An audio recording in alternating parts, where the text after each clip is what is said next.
guys last night were saying that they felt like the three-point shots were still there from game 2. They felt like they made a pass again. Did you kind of see that in the film where those three-point? It's a little bit of everything. That's part of it. You know, a bigger part of it is doing things with great force and intention. You know, they upped their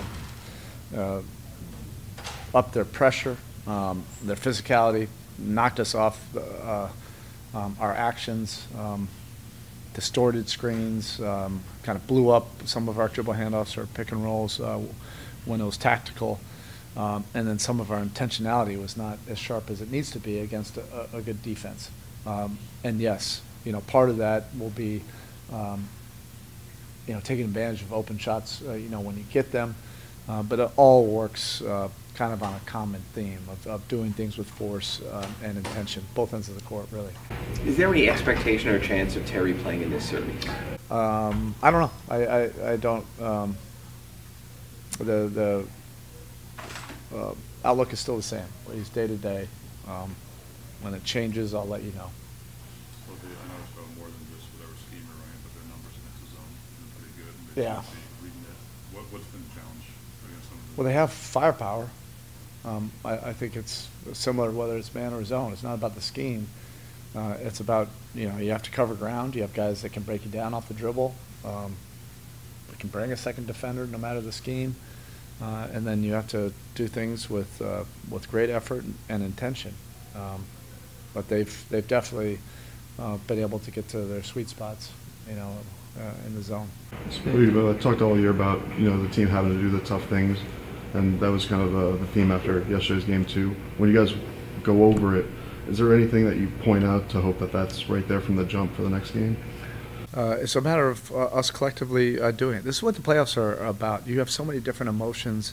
You have to be so mentally and emotionally and physically sharp and deal with what's real, deal with what you need to do better, and then collectively go after it, you know, the next time you have an opportunity. It was disappointing, you know, last night, just like it was disappointing for Boston after game 2. You know, we need to be much better, you know, tomorrow. We're well aware of that. We have a bunch of competitors and high character guys in the locker room. We got to work today.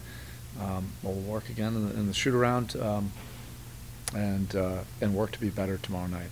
How important is that three-point volume in the series? Obviously, in the first 2 games, that kind of swung both of those. Last game, not as much. Yeah, it depends. Yeah, sometimes it can be a factor. We know it's a big deal for them. You know, but they also can play inside the three-point line, you know, efficiently. Us, you know, if they give us open ones, we have to take them, you know, within the context of what we're doing. But it depends. You know, they may shut that down, and we have to do other things. You know, when our offense is working with intention and force, we're capable of getting shots in our wheelhouse. That's what matters most for us, rather than really looking at the three-point game. Neither team has really gotten to the rim a ton, but if you are able to answer their pressure and physicality with the intention on the execution on offense, could rim attempts be the positive result of that? It could be, yeah. Especially if we're doing things with force. Yeah, if they extend their defense, naturally you might have some more openings to attack. Porzingis is big, and he does a great job protecting the rim. So we also have to make great decisions once we get into the paint. You know, we want to be aggressive. That's been who we've been all year long. And against a good defense, decision-making is equally as important. It stands out about the way they utilize their bench, you know, Payne, Sam, Al now being in that group, and how you guys have to match up when they go, you know, smaller and sometimes bigger in that group too. Yeah, we're used to it, of dealing with teams, whatever they're able to do. You know, they won that battle last night. We won it in game 2. So we'll see what happens tomorrow night. All right, thank you.